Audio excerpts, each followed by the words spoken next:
ಇತ್ತೀಚೆಗೆ kidney stones ಚಿಕ್ಕವರಲ್ಲೂ ಇಷ್ಟೊಂದು ಜಾಸ್ತಿ ಆಗ್ತಾ ಇದೆಯಲ್ಲ, ಯಾಕೆ? ಸೊ ಒನ್ ಥಿಂಗ್ ಹೇಳಬೇಕು ಅಂದರೆ ಕಿಡ್ನಿಲಿ ಸ್ಟೋನ್ಸ್ ಬರೋದು ಕಾರಣ ಮೇಜರ್ ಇಂಪಾರ್ಟೆಂಟ್.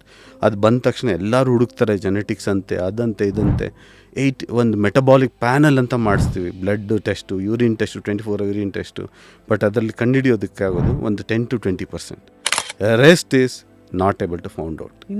ಇನ್ನೂ ಈವನ್ ಹಿಪೋಕ್ರೇಟ್ಸ್ ಫಸ್ಟ್ ಸ್ಟಾರ್ಟಿಂಗಲ್ಲಿ 2000 BC ಅವರೇ ಅವಾಗ ಹೇಳಿದಾಗ, I will remove the stone in a body, rest is left to God. Whether ಮತ್ತೊಂದು ಸಲ ಬರಬೇಕೋ ಬೇಡವಾ ನಿನ್ನ ಬಾಡಿಯಲ್ಲಿ ಅನ್ನೋದು.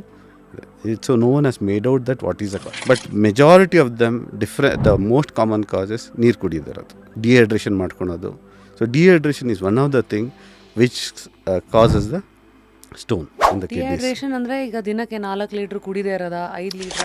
ಅಗೇನ್ ಇದು ಎಲ್ಲರೂ ಕೇಳ್ತಾರೆ. ಇದು ಇನ್ನು ಡಾಕ್ಟರ್ ಎಷ್ಟು ನೀರು ಕುಡಿಬೇಕು ಅಂತ. ಸಿಂಪಲ್ ಟರ್ಮ್ಸಲ್ಲಿ ಹೇಳಬೇಕು ಅಂದರೆ, ನಿಮ್ಮ ಯೂರಿನ್ ನೀವೇ ಚೆಕ್ ಮಾಡ್ಕೋಬೋದು. ನಿಮ್ಮ ಯೂರಿನ್ನು ಲೈಟ್ ಎಲ್ಲೋ ಇರಬೇಕು ಅಷ್ಟೇ, ಲೈಟ್ ಎಲ್ಲೋ ಇರಬೇಕು. ಮತ್ತಂದರೆ ಹೇಗಂದರೆ ತುಂಬ ಲೈಟ್ ಇರಬೇಕು. ಸೊ ನೆಕ್ಸ್ಟ್ ಹೋದವ್ರಿಗೂ ಗೊತ್ತಾಗಬಾರ್ದು. ಹಂಗನ್ಬಿಟ್ಟು ಫ್ಲಶ್ ಮಾಡಲ್ಲ ಅಂತ ಹೇಳಬೇಡಿ, ಅರ್ಥ ಆಯ್ತಾ? ಫ್ಲಶ್ ಮಾಡಿ, but you can analyse yourself. ತುಂಬ ಡಾರ್ಕ್ ಆಗ್ತಿದೆ ಅಂದರೆ ದಟ್ ಮೀನ್ಸ್ ಯುವರ್ ಬಾಡಿ ಇದು water intake is very very low ಅಂತ. ಫುಲ್ ವಿಡಿಯೋನ ನೋಡಿ on rapid Rashmi's YouTube channel.